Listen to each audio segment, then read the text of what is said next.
Когда собираете каркасный дом по системе платформа, то есть уже с готовыми полами, только после них ставите стены, то нижнююю обвязку к ОСБ-шке обязательно приклеивать. Можно делать на пурклей, можно на такой баллон, можно на 508 Техно-Николь.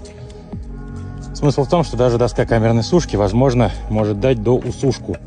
И после этого здесь, из-под плинтуса, у вас может дуть ветер, поэтому ее приклеиваем. И таким образом никакого ветра зимой и продуваний не будет.